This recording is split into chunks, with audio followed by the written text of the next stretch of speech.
Welcome to today's live cast.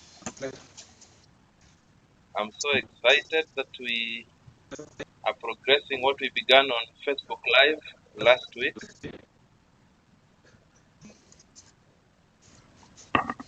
Karibu sana, karibu sana.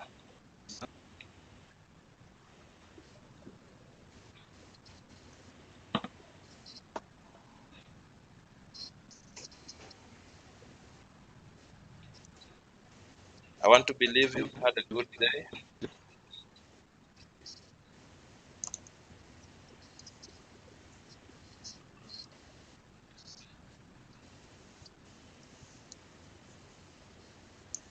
Dorcas Kagendo, you are not late. We are just beginning.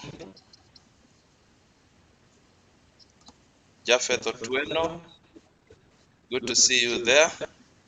Please confirm that you can get me loud and clear. My brother Kirabi, good to see you.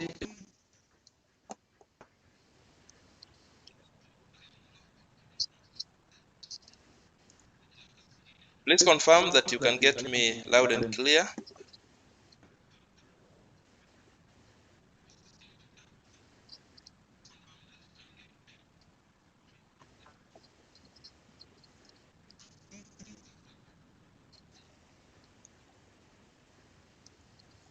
I want to believe you've had a fantastic day.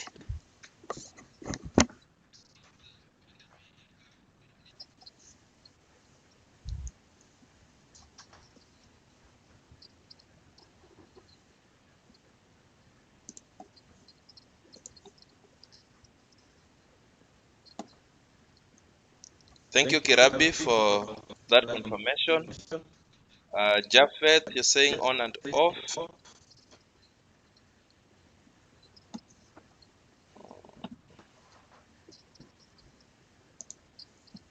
Please share the invitation, share the link with your friends so that we can begin together.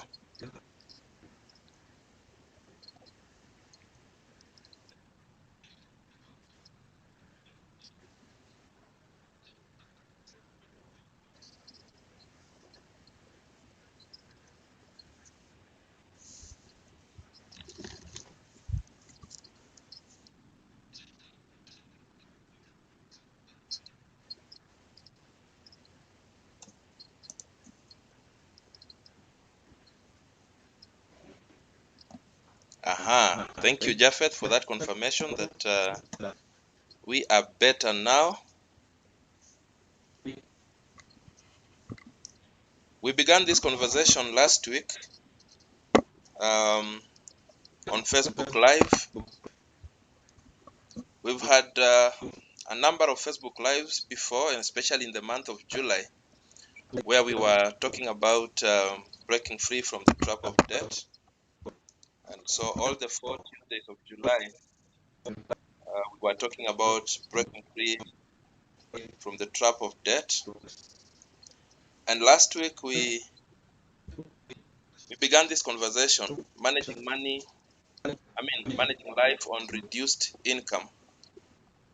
And it's a deep conversation, and I felt it would not have been better for us to handle both parts, because the conversation has 2 parts.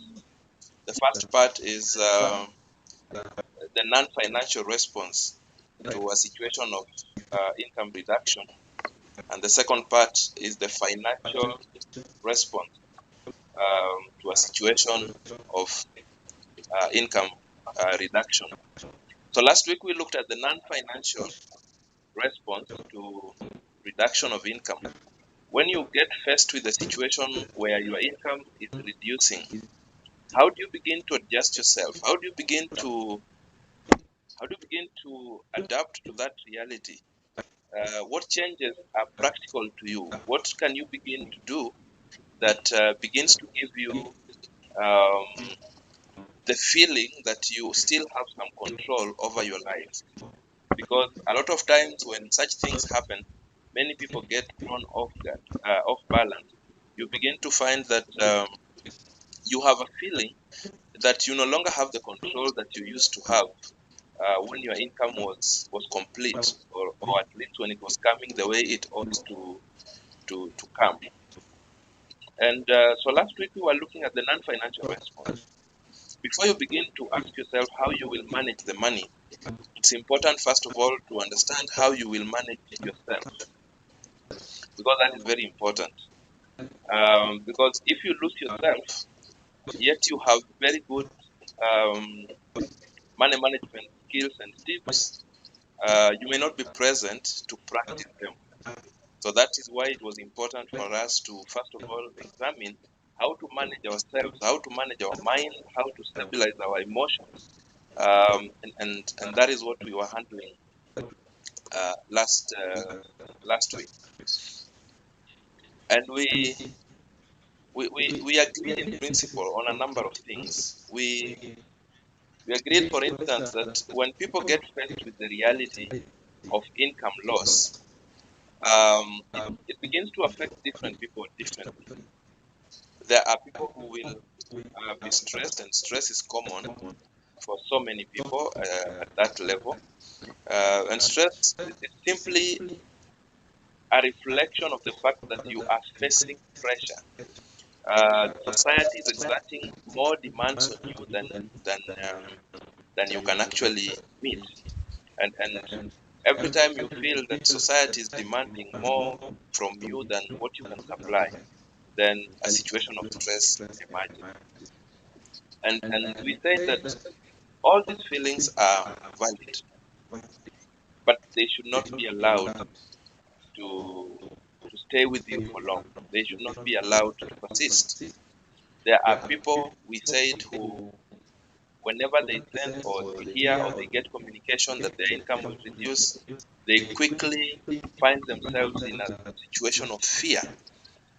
And they are carrying fear of the unknown. They're beginning to wonder, so how is the future looking like on my reduced income?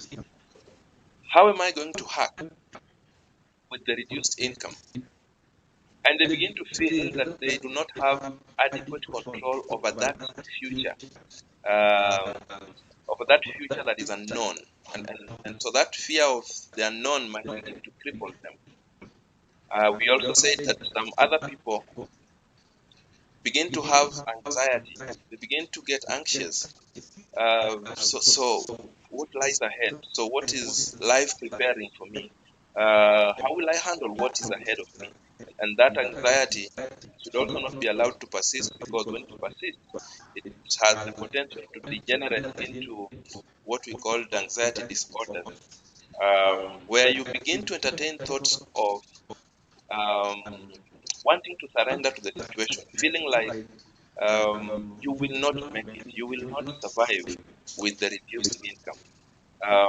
If you're in business, you might begin to feel like your business will actually collapse, because now that things have reduced, performance has reduced, revenue is not coming as it used to, and especially in this season of COVID-19, these are realities that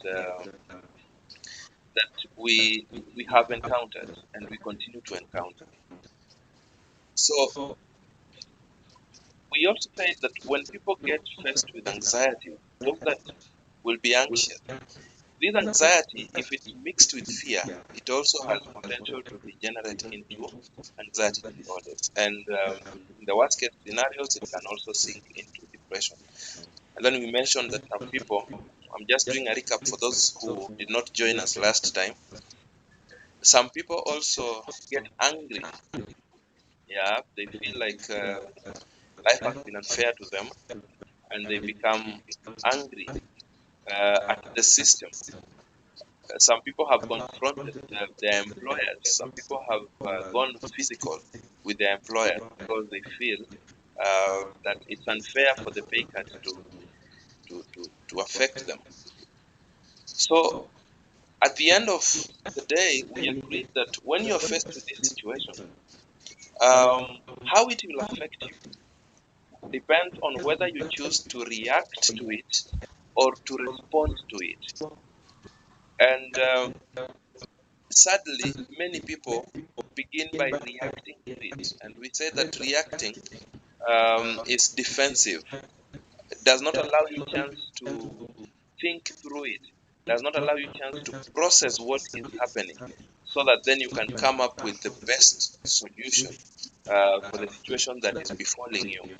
When you when you begin to have um, when you begin to react to a situation, then you stand a higher chance of making things worse than they were. Because if you confronted your boss, for instance, and you got physical with him, chances are high that you could lose your job. So it moves from a situation of income reduction to a situation of losing your job. Some business people have gotten emotional when a client called to cancel a business that was almost happening. And so when a business person is faced with the reality that the revenue they thought was coming is no longer coming, some go into insulting those clients, some go into throwing words, and sometimes those words might be very costly because you may lose the business completely. Perhaps the client was just suspending the transaction owing to what their business environment is going through. And you've done something that will prompt them to cancel the entire business transaction altogether. So we have to be cautious.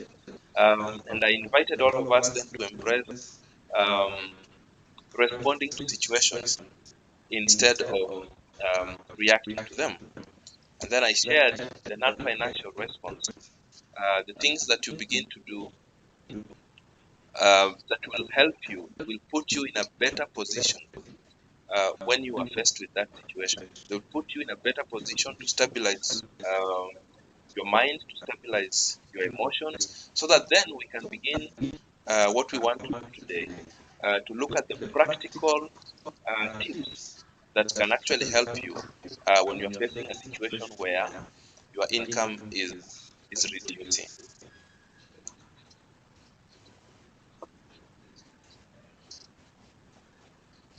Karibu sana, those that are joining us just now.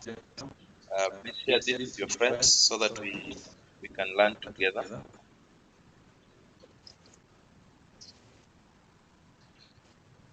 Share the link with your friends so that we can all learn together.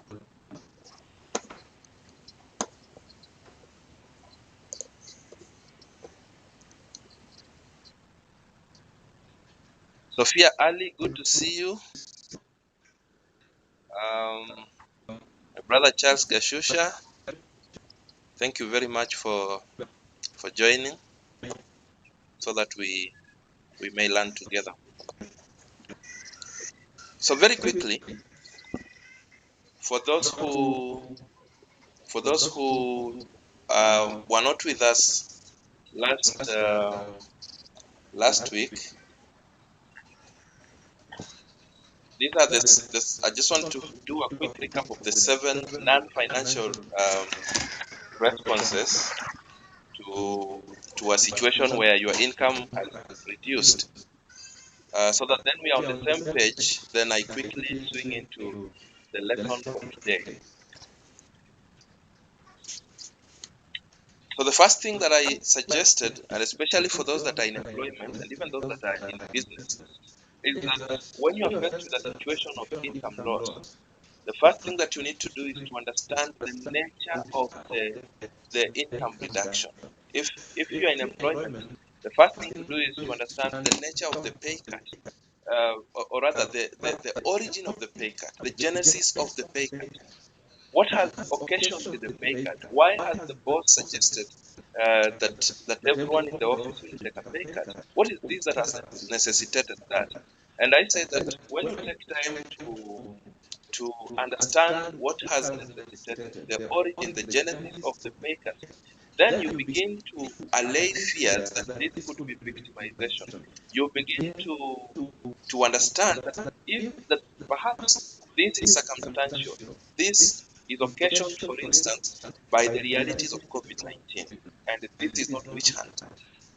When you understand the genesis and you're in business, you are able to know that revenues are reducing because my clients are not able, or rather, their spending power has reduced. And this begins to prepare your mind for adjustment. Unlike in a situation where you are hit by income reduction, and you are not sure what else will happen, or what the income reduction is all about. And the second thing I said is that you need to understand the nature of the income reduction. Is it temporary or is it permanent? Right? If it is permanent, then you begin to tune your mind to understand the fact that this is a permanent situation, and therefore you begin to explore available options for your survival. And if it's temporary, you also begin to be able to adjust yourself, knowing very well that this is a situation that would last for X number of months, for instance. And the third thing that I shared was that then at that point you need to accept reality. You need to convince yourself that this is real. This is no longer a rumor, it has happened. Maybe your organization has already communicated, and therefore you need to convince yourself, summon yourself to a meeting, tell yourself that this thing is real and it has happened, and I need to be ready to begin living with it. And the beauty of accepting reality is that then it sets your mind at a point where it is able to begin running the way it needs to, right? And then the fourth thing that I mentioned is that you need to be thankful for what you have. You know, when things are not happening the way we want, there is the temptation of thinking that you have nothing positive. You might be tempted to believe that everything happening around you is negative, and therefore you have nothing to be thankful for.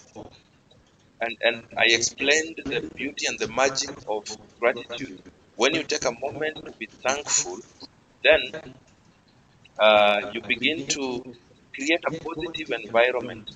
You begin to attract positivity.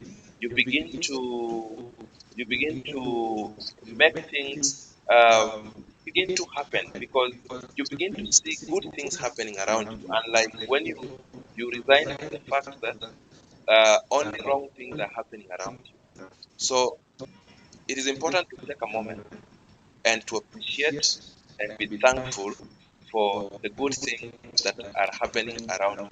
Be thankful for what you have. And for those that were in employment, I mentioned that I tried to arrange the reality of what has happened to people. And I mentioned that if you're facing a pay cut today, you are still far much better off than so many people.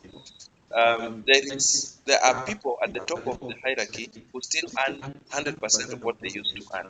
So these guys are fine, at least in terms of income. Then there are those who are facing a pay cut, but they still have their jobs. So at least they're thankful for the fact that they have a job. Then below them are those that are on unpaid leave. So they're not receiving anything as income, but at least they have their job. So if the situation normalizes, they know that they can go back to work, right?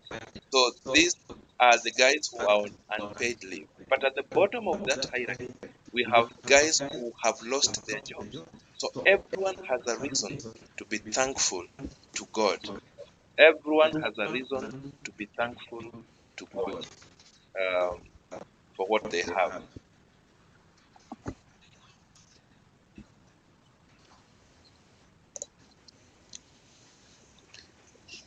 Now, then, after you are thankful for what you have, the next thing that you needed to do is to also alert the people around you, the people who live with you. And the beauty of alerting the people around you is that, one, they will form your support, the first, they are your support system. These are the people who will encourage you. These are the people who will, these are the people who will speak positivity, who need to, the people who surround you will give you the warmth even when you feel that things are thick on your end. Then secondly, these are the people who have expectations on you based on what you have, the standards you've set in the past. So you have made them have expectations. on you. Now, when things happen that way, when the income is reduced, it is important that you alert them so that then they can also adjust their expectations. Because if you do not alert them and they maintain the expectations where it was, then there'll be a lot of pressure on you. Um, there'll be a lot of pressure on you because apart from the pressure of income reducing, the demands are still where they were when you still had full income. And then number 6, I said that you need to ask for help, especially if you feel overwhelmed by the pressure of what is happening around you. You need to ask for help from professionals. You need to speak to someone who can encourage you and who can be with you. Then lastly, I suggested that you need to take it to God in prayer so that then He is the one to empower you, to give you sufficient grace to process what is happening around you. So today we switch to the financial response. How do we adjust financially? What are these practical things that we can begin to do from where we are that begin to help us be able to respond to a situation of reduced income? Welcome, Kefas Joel, karibu sana. So what are these practical things that one can begin to do? And without much ado, I want to swing into that point, and I want to share with us quickly some 10 tips that I find practical that will help you when you're facing a situation of income reduction, whether you are in employment or even for those that are in business. And the first thing you need to do when you encounter the reality that your income is reducing,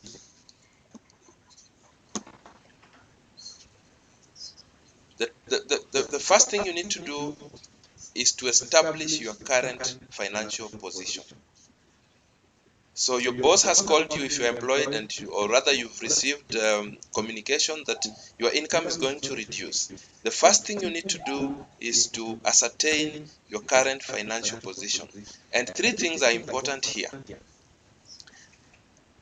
You need to come to terms with the reality of your income. Remind yourself your income level, right? Maybe it was reduced by 50%, maybe 25%, or whatever level. Remind yourself what your current income is. Number 2, remind yourself what your expenditure looks like. What have you been spending your money on? Right? And number 3, your debt situation. Who do you owe? And how much have you been using to repay debt? Now, when you establish this financial position, you are able to see whether you can forge ahead with the remaining income or adjustments will be required. This is not business as usual, and therefore you have to be prepared to do things you may not have done before. Maybe you've been living unconsciously where you receive income and go spending only to remember that you've been spending when the income is finished. A time has come now when you need to become deliberate with the way you spend your money, deliberate with what you spend your money on, so that then you can be able to survive the storm. You know, income reduction is a storm in our lives. No one wishes to wake up to reduced income. Um, if businesses were to ask people whether they are ready for income reduction, I don't know the kind of response they will have. But it is not something that everyone is looking forward to. It's not something so rosy, so interesting. So it is a special situation that begins to call us to respond in a special way. So establish your financial position. What are your numbers? What is your new income? If you're in a family setting and you have this combined financial position, this is the time then you come together and come to terms with your new income. How is it going to look like? That way then you begin to prepare your mind for adjustments because then the situation is going to call for adjustments. So that is the first thing that we must do before we can be able to do any other thing. Establish the ground that you are standing on. Number two, after you have established the ground that you are standing on, it's important that then you draw a new budget. If you've been a budgeting person, now you draw a new budget that is reflecting the new realities, right? If you've not been budgeting, then this is the time to begin becoming deliberate with dictating where you want your money to.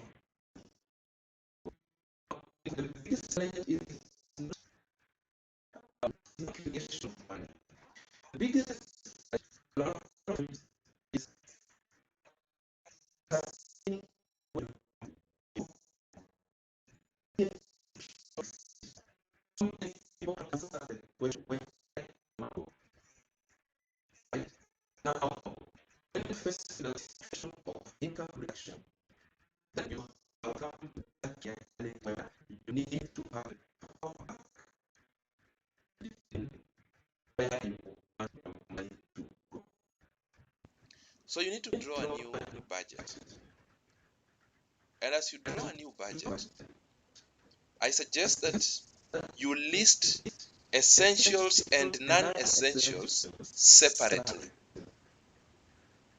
List essentials and non-essentials separately.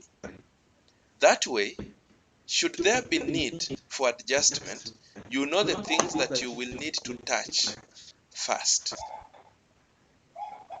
If you get to a point where you realize that the income that is remaining after the reduction is not fit enough to take care of your essentials, then you know the kind of things that you will start touching as you try to adjust your budget.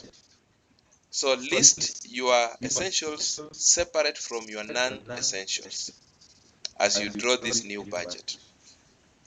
It is also important that as you draw this new budget, if you realize that your new income is not even enough to handle your essential items as you have been spending previously, then it is important that you also begin to um, switch to a budget that we call the bare bones budget.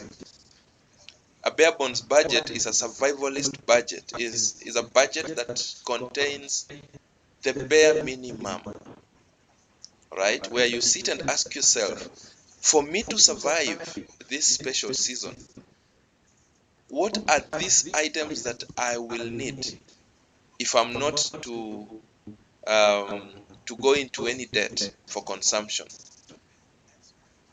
So you might be forced to switch to a bare bones budget if your new income is not able to even handle the essentials that you've had in the past. So do not be ashamed to switch to that bare bones budget, because that is your reality today. And especially if you understand, for instance, that your income reduction is temporary. So you will switch knowing that I want to tighten the belt because I am in this season for X number of months, for instance. As you draw your new budget as well, it is important to also exclude irregular income. If you have items on your income that are not very irregular, and this goes especially to our friends in employment. If you earn, for instance, certain allowances that are not regular, allowances that may come today and not come tomorrow, allowances that may come X amount today and W amount tomorrow, then I suggest that you exclude them from your new budget. And the beauty of this is that if they do come, or when they do,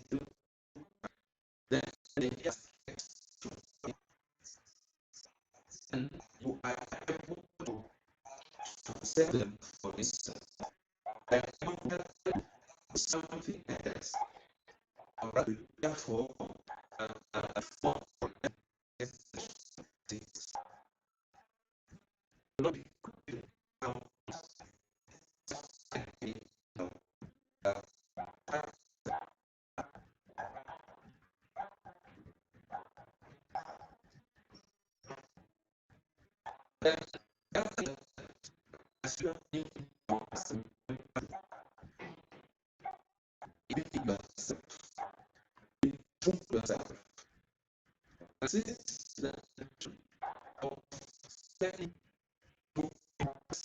Resist the temptation of living your life for others to see. Now, if you've had the luxury of living that life when you had full income, you are now in a situation where your income is reduced. If you continue with that tendency, then I'm afraid that you might escalate your challenges. You might make your situation even thicker. Always remember to be true to yourself. In the world of money, for you to travel further, you have to be bold enough, you have to be prepared, you have to be ready to make unpopular decisions. Unpopular decisions are decisions that do not follow the wind, are decisions that you do not take for the sake of others, are decisions that you take because you know why you are taking them.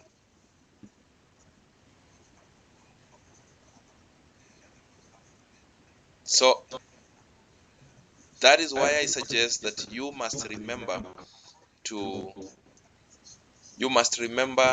be true to yourself. This is the time you forget about what your neighbor will think about you. This is the time you forget about what the world will say about you. This is the time to remember what will happen should you blunder in the way you spend your money. So that is crucial. That is very crucial.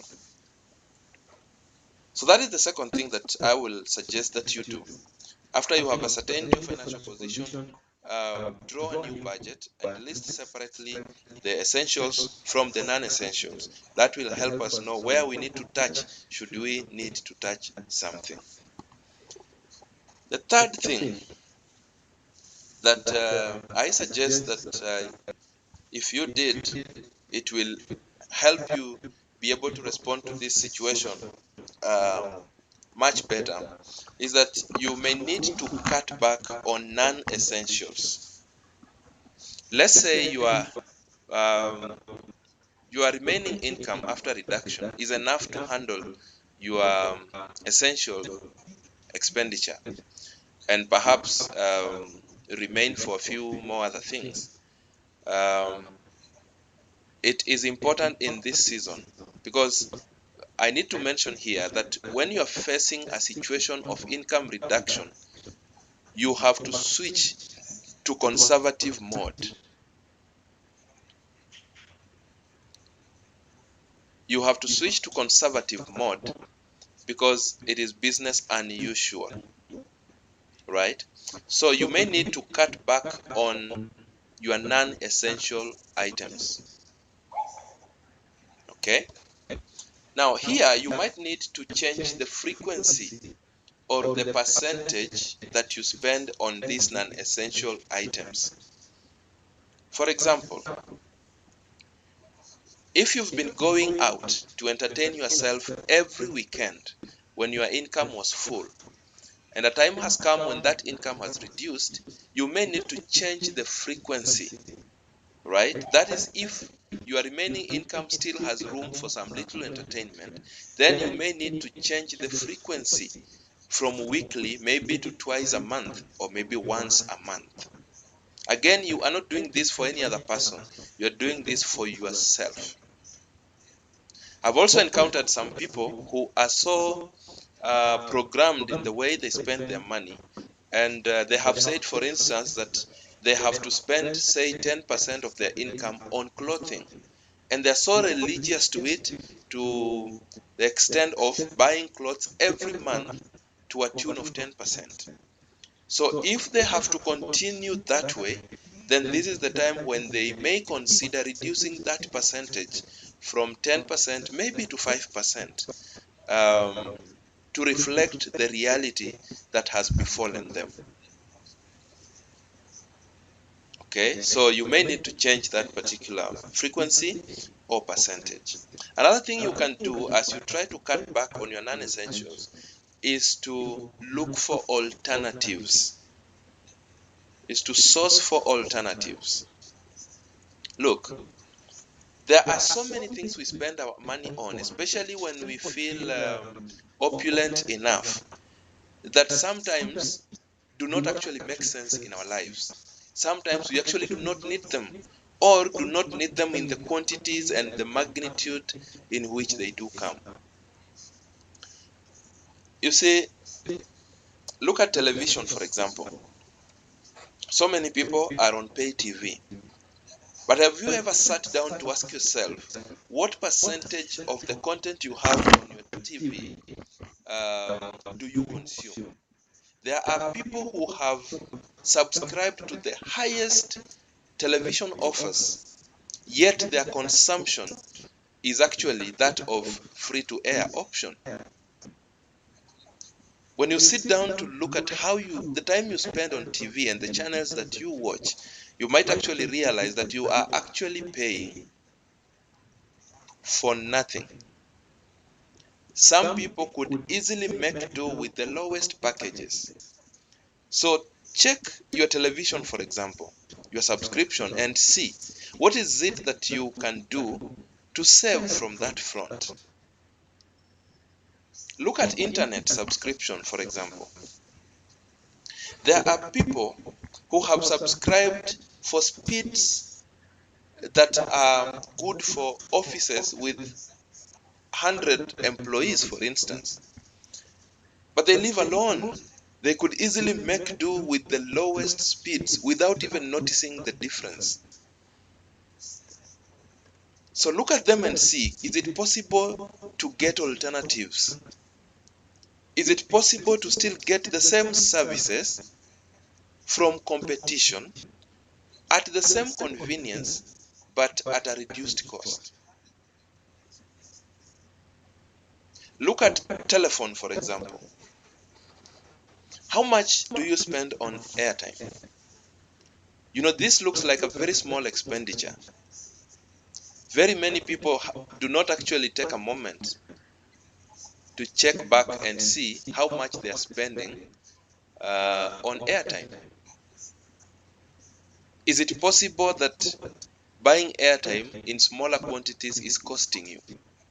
Is it possible that you can find alternatives? Is it possible that you can begin buying bundled minutes and other bundle items and save on that amount? These are just examples of non-essentials that we can begin to save money from. Look at transport, for example. How does your transport expenditure look like?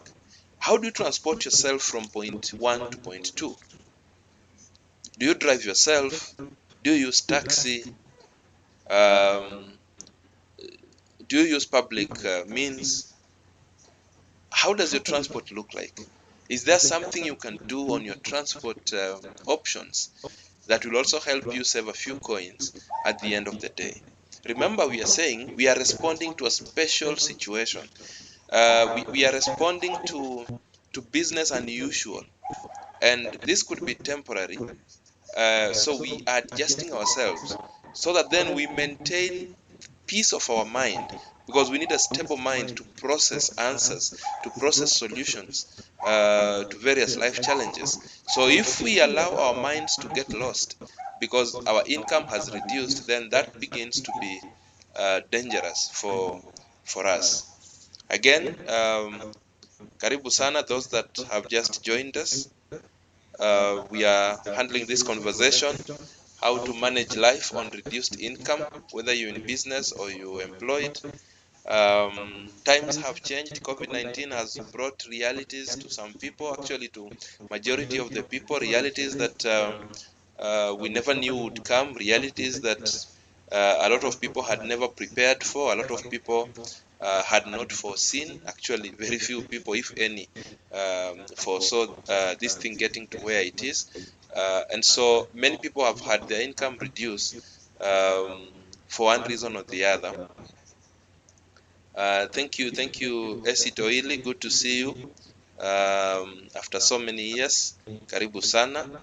And those that have not subscribed, please take a second and subscribe so that you do not miss out every time we post new videos here.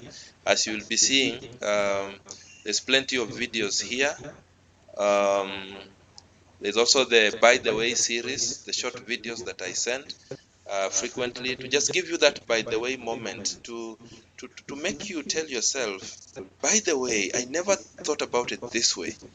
So please take a moment to just subscribe to this channel hapo chini, so that we continue together and that you also may not miss in future when future videos are uploaded. Thank you, Frederick, for your kind words. So I was talking about your transport. Could there be something you can do about it as you try to save, to cut back on your non-essential items? So that is the third tip that I've shared. Now, number 4, you may also need to cut on your essentials. Remember, we have touched the non-essentials. Now, you may also need to cut on your essentials depending on how your income has reduced. All right? It might have reduced to a level where you may not continue living life the way you have been living. So, is it possible that you can begin to save from your from your essential items? We all know, for instance, that food is essential. Okay? Food is essential. But we also know that not every food item is essential. We also have luxurious food. Okay? We understand that there are some food items that we buy because we have the extra ability to buy them. This is that time perhaps we need to remind ourselves that maybe times have changed and we may not continue buying those food items in the frequency that we have been doing or in the quantities that we have been doing. It's also important at this point to mention that even as you spend your money on your essentials, be sure not to be wasteful. All right. I remember when I was starting the By the Way series, the By the Way season, or rather By the Way episode 1, I was talking about wastefulness, and I was mentioning that there are people who will cook food that is fit for 20 people, yet there are only 4 in their household. So in other words, they have wasted food fit for 16 people. They will throw it away as leftovers. This is food that would have taken them for 4 more days, yet they cooked it in one sitting. So it is important to look at your essentials and determine whether within your essentials you have essentials that are actually non-essential. It's also important at this point to begin to look at your bills. Is it possible that you can begin to cut back on some of your bills? Can you keep them at your bare minimum? Is it possible that there are things you've been spending on or things that have been making your bills to skyrocket simply because you had the ability?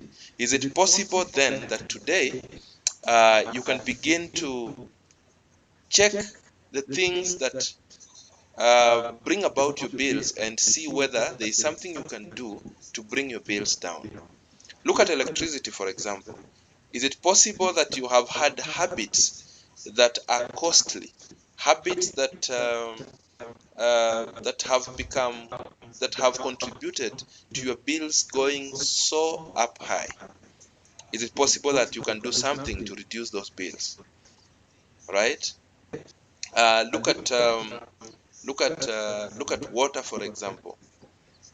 Is it possible that you've been carefree in the way you spend water just because you had the muscles?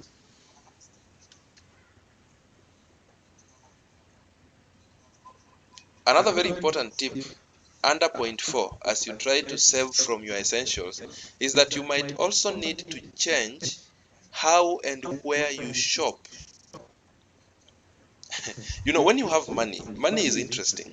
When you have money in plenty, there are things that you do that later on you look back and you begin to just laugh at yourself.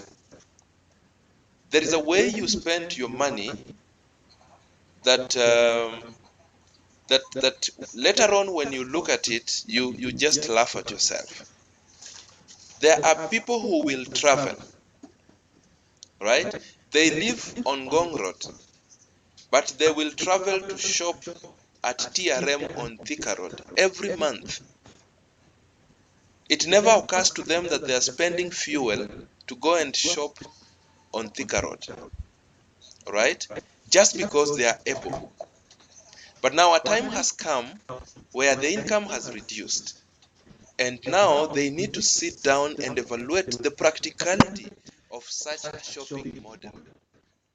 There are those of us who also travel so far in a bid to save a coin, yet we end up spending more thinking that we are saving something. This example I like sharing about what we used to do when we were in college. We used to do funny things. We had this Uchumi supermarket that was next door, nearest to campus, and sometimes a bucket of rice would be selling at 80 shillings in this supermarket, yet another supermarket downtown is selling the same packet of rice at 78 shillings.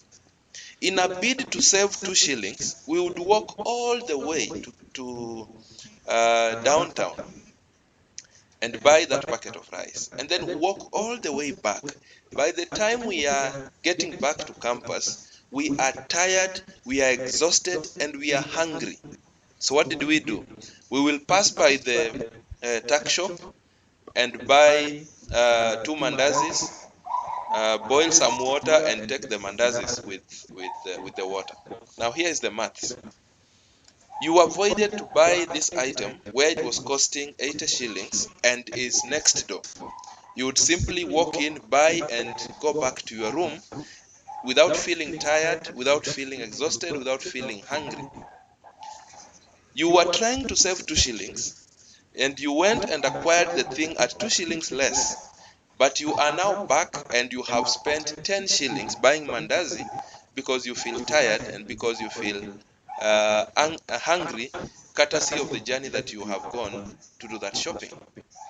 In other words, you have spent 8 extra shillings. So you've not bought that rice at 78,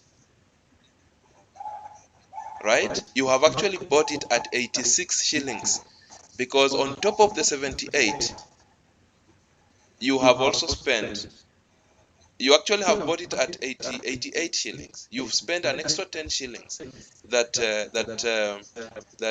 you had not planned for.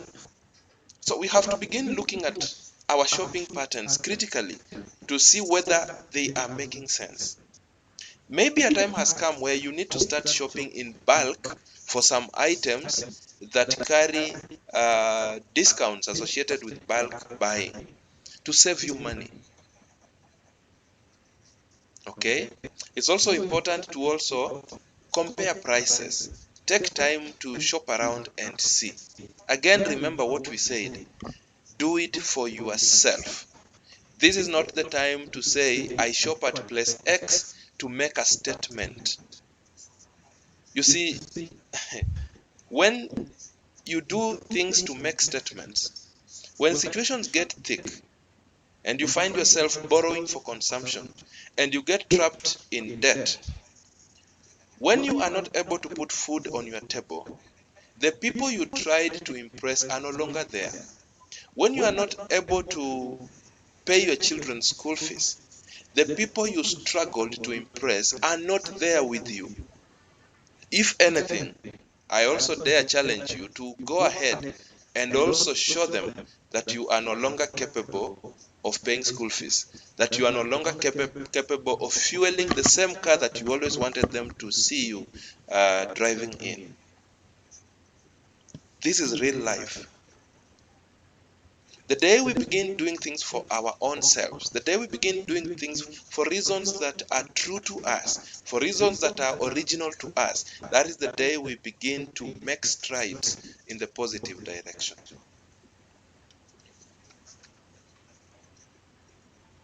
Right? So that is point number 4. Number 5, even in this season when your income has reduced, resist the temptation to shortchange your savings or your pension preparations. Now, if you've been saving for a rainy day, right, your emergency kitty, um, depending on how your income has reduced, if you are able to continue managing your essentials, it is important not to be quick to break into your emergency kitty, because we do not know how long this challenge will go. We do not know how our employers will respond in future. We do not know exactly what lies ahead. We do not know how the revenue structure of our businesses will look like in the days to come. So be as conservative as possible. Yes, you are saving for a rainy day, and today looks like that rainy day. But if your remaining income is capable of bridging you between where you are now and after the storm is done, then resist the temptation to break into that account. Resist the temptation to stop savings just because your income has reduced. And this is why it is beautiful to save percentages, to save a percentage of what you earn, because when your income reduces, the principle of savings will not be broken. It is only the amount that will reduce, but the percentage remains constant. So, if you still have income and it is capable of handling your essentials, then it is also very good of you to continue savings, to continue setting aside something for a rainy day. If you thought today was raining, it could rain cats and dogs tomorrow. So if you are able to push through today without touching or with the ability to save, then please push and continue with your savings.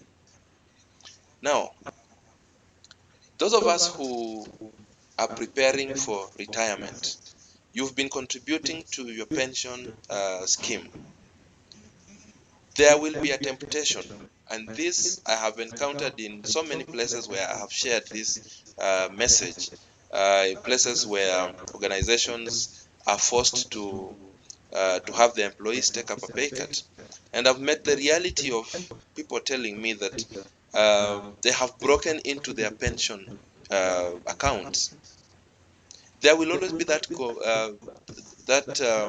temptation to want to break into your pension account. But I want you to take a moment and remember why you began that account in the first place. Why did you start saving for pension? If you are preparing for your days after retirement, I think it is common to both of us that you have not retired today. You are yet to retire. So breaking that account today neutralizes every effort you have been making, reduces you to the starting point, and you and I know how difficult it is to start all over again, especially where savings is concerned. Remember also, your pensions kitty is benefiting from the magic of compounding. And it has been growing at an interesting rate.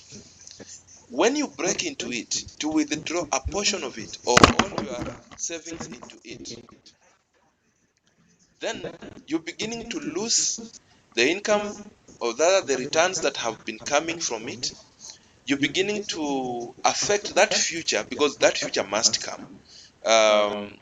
Those of us who are in employment, I like saying that the reality of job exit is here with us, and a day will come when you must exit that organization, um, voluntarily or otherwise.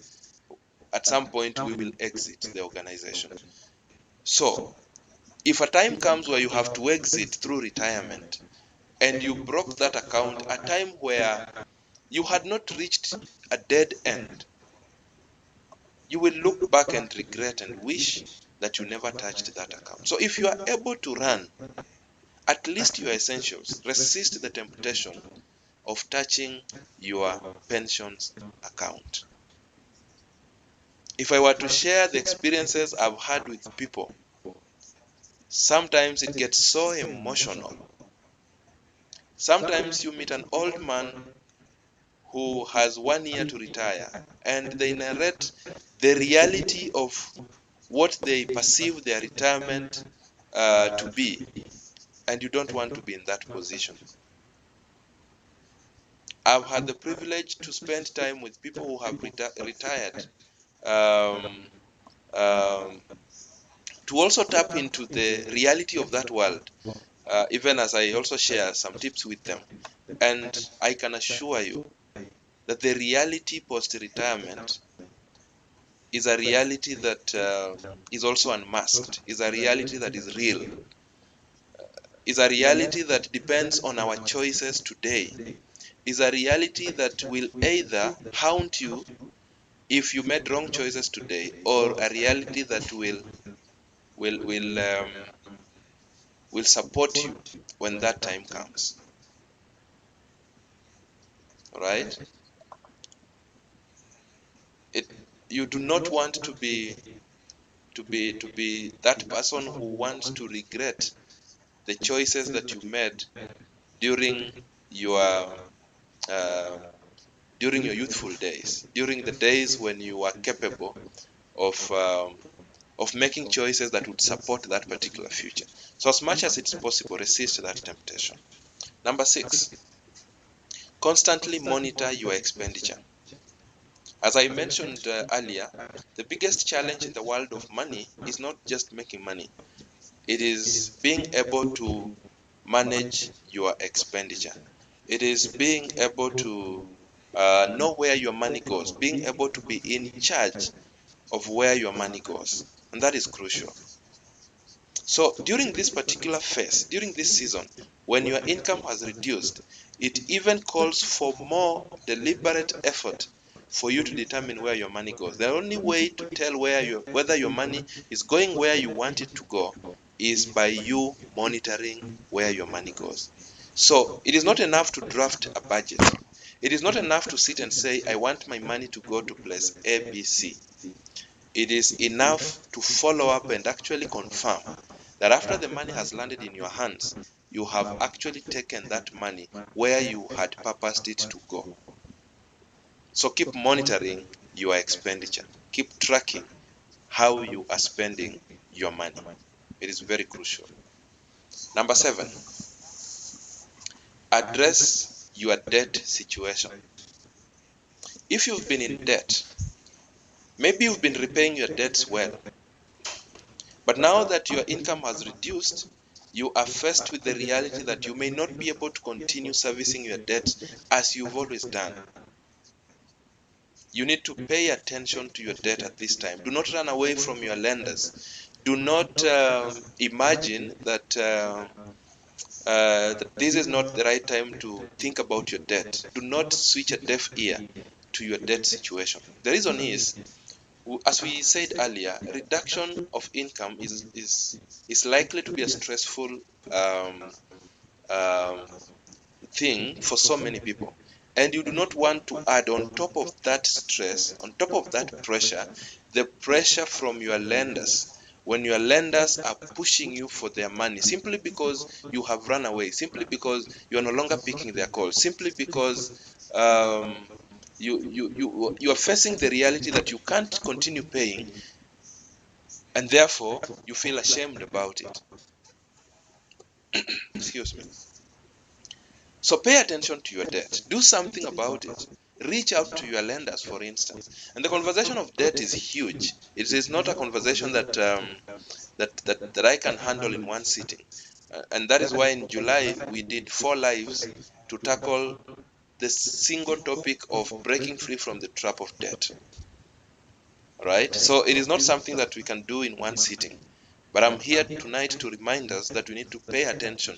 Regardless of the situation that is before us, we have to pay attention. Paying attention means that we need to remind ourselves of the responsibility that we have for the debts that we have, and establish whether, with the reduced income, we are capable of continuing to repay. If not, are we able to repay a certain amount? Maybe I should just share a few tips. You need to reach out to your lenders, number one, and explain to them what has happened. And as you do that explanation, please do not make unrealistic promises. Do not tell your creditors that you will give them money next week Tuesday, when you and I know that you only have one income that is coming after 30 days. Be practical and real as you reach out to your lenders to explain what has happened to you. Then as you do that, you can also renegotiate the terms of your debts, right? You could, and it's important to mention that before you go to negotiate, you must know what you are seeking to achieve out of that negotiation. You do not just reach out to your lender and you've not determined what you want to get from your conversation. So you could be going to negotiate for reduction in repayment amount. You could be going to negotiate for change in repayment frequency. Maybe you've been paying that debt weekly. Reality now is, if you're in business, that maybe you are only getting money monthly. So you negotiate to change the repayment frequency from weekly to monthly, right? You could be negotiating the interest rate depending on where you had borrowed from. You could also negotiate that they reduce the cost, rather they also freeze the debt so that you revisit the debt at a later stage. There is power in talking. There is power in speaking out the realities that are surrounding you. You could also think about consolidating your debts.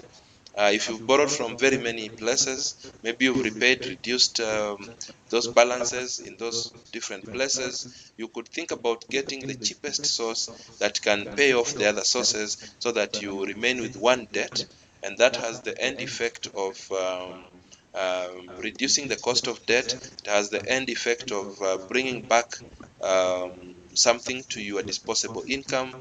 It has the end effect of reducing your pressure points, because every debt that you have is a pressure point. Everyone you owe is pressure.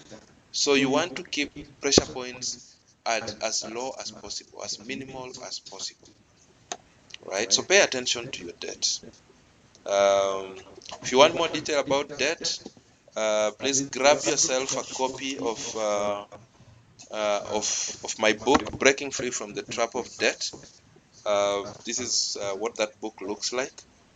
Grab yourself a copy of this book. I have shared enough tips there on how you begin to break free from the trap of debt, and so many tips that you can deploy that can begin to help you as you handle your debt situation. But just remember that you need to pay attention to your debt. Number 8, do not lose focus on your long-term goals. You see, when this year began, so many people had goals. So many people had plans for the year. So many people were looking forward to doing something great with their lives by end of the year. Then when COVID struck and changes began to occur in people's lives, a new reality came, and people faced reduction in income. So if your plans were dependent on your income as it was when the year was beginning, then you might feel discouraged. You might actually begin to resign from your goals. You might begin to shelve your goals. You might begin to lose sight of those goals that you had. I'm here to remind us that you should not lose focus on your long-term goals. Even if your income has reduced, you need to ascertain whether, as reduced as it is, there is something that you can do to keep those goals alive. They could take longer than you had envisioned, but they remain alive, especially if you believed in them. And even if your resultant income is not enough to even contribute towards those goals now, I encourage you to keep your eyes on those goals, because it's only when you keep your eyes on them that you'll begin to ask yourself what else you can do to make sure that those goals begin to happen. When you keep your eyes on those goals, when the storm is over, because this storm is going to be over, it's not going to stay with us forever. So when the storm is over, then you will be able to pick from where you stopped, because your eyes have constantly remained on those goals. So do not lose sight of your long-term goals. Titus Kimutai, thank you for confirming that you are listening keenly. May God bless all of us that are with us tonight. Please keep sharing this with your friends, and even after the end of this live session, the video will be up for us.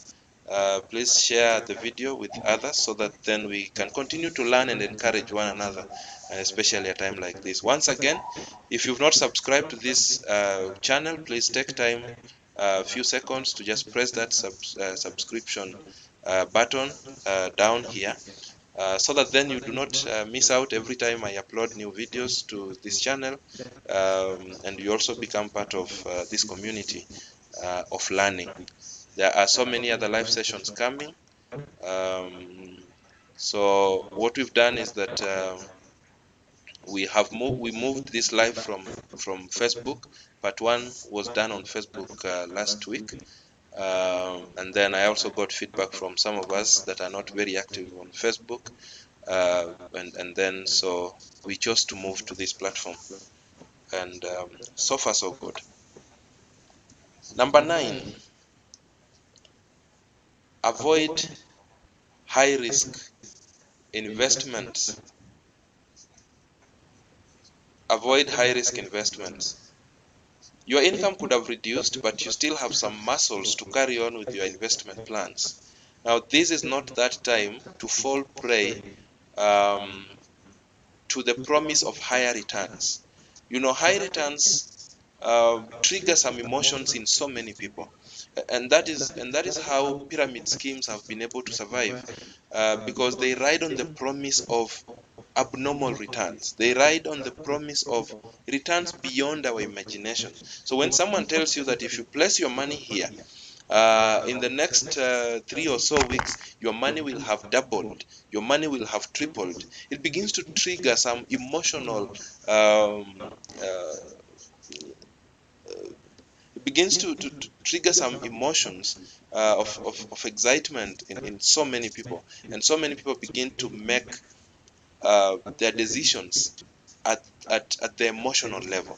And I've said many times that the subject of money is not an emotional subject.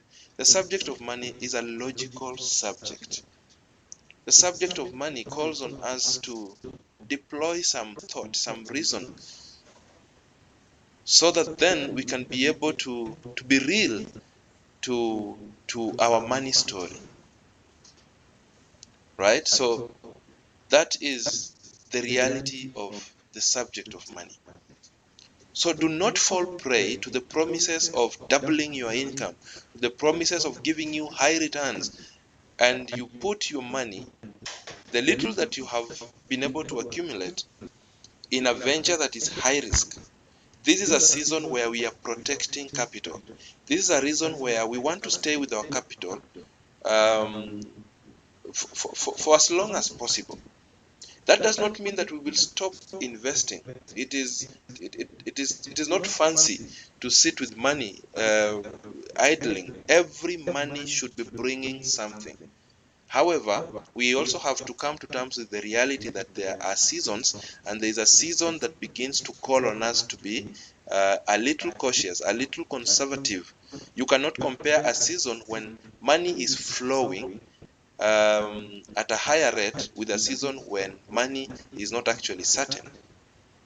So you have to be cautious, and this is not the season to begin gambling with money that you have broken sweat for, with money that you have accumulated over time. So you have to be cautious even as you progress with your investment objectives.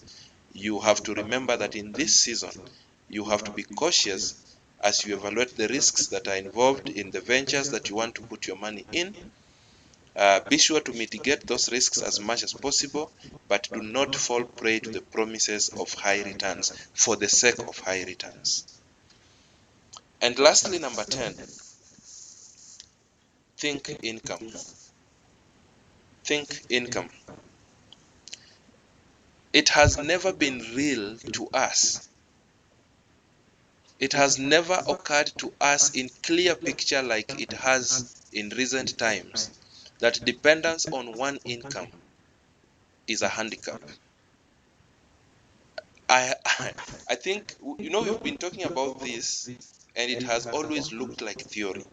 But until situations happened the way they did, until things turned the way they did, then people started seeing life for what it truly is. Today I meet so many people who say that they have actually resolved that when this situation normalizes, they will never miss a moment to save. They will never miss a moment to look for extra income. Now, even in this situation of reduced income, it is also important to begin entertaining thoughts of how else can you make an extra shilling? What else can you do that can bring you a shilling? Now, an extra shilling will reduce your temptation of sliding into unnecessary borrowing. An extra shilling will speed up your debt repayment journey if you are in debt. An extra shilling will help you be able to actualize your long-term plans even when your main income source has reduced. So what is it that you can do in this season that will bring you an extra shilling? What is it that you can begin to monetize, to commercialize, to get an extra shilling? What skill do you have? What passion do you have? What gift do you have that you can share with the world for the world to give you a coin even as you handle your reduced income? Do you love cooking? Can you begin to cook and distribute food to people? Can you begin to share your cooking skills online? And people begin to pay to learn, to pay to get to know what you know. Have you been blessed with the talent of weaving mats? Can you make bangles? Can you do something? What is this that you're sitting on that can begin to bring you an extra coin? And I love how some people have been so creative in this season. I love how some people have gone out of their way to do things that many of us would not have seen people doing. It's a special season, as we mentioned, and we have to be ready to to put in place special measures for things to begin to happen. So what is it that you can do to make an extra coin? What is it that you can do to make another shilling? And this is the food for thought that I'm leaving you with. This is the thought that I want you to entertain, is the kind of thought that I want you to live with. Please try to get an answer to this question. What else can I do to make another shilling? Thank you so much, good people. And on that particular question note, I seek to bring our YouTube live to an end. I want to believe that you have learned something. I want to believe that you've gotten something that you can run with, that you've gotten something that will make your response towards your reduced income much lighter than it was before. I pray that God will be with you, that God will give you the grace to process this situation, that God will give you the inner eyes to see opportunities when they appear, that you will be able to process this reality and emerge victorious at the end of it. Because as we said, this is a storm that will come to an end, but it's a storm, as I've said many times, that has come to test our flexibility. How able are you to be flexible? how can you be able to adapt to changing situations? Those of us that will be rigid, then it will take us longer to respond to this situation. Those of us that will be flexible, and then will have it a bit easier and lighter to process this reality that we are facing now. Once again, if you've not subscribed, please take a moment to subscribe. Share these and many other videos that you will find on this channel with your friends. Keep it here, and you'll be reminded every time we have a live session, and every time that we have a new video coming up. Thank you so much for keeping me company tonight, and until next time, may God bless you abundantly. May God give you good time. May you have a blessed night. Peace. I sign out.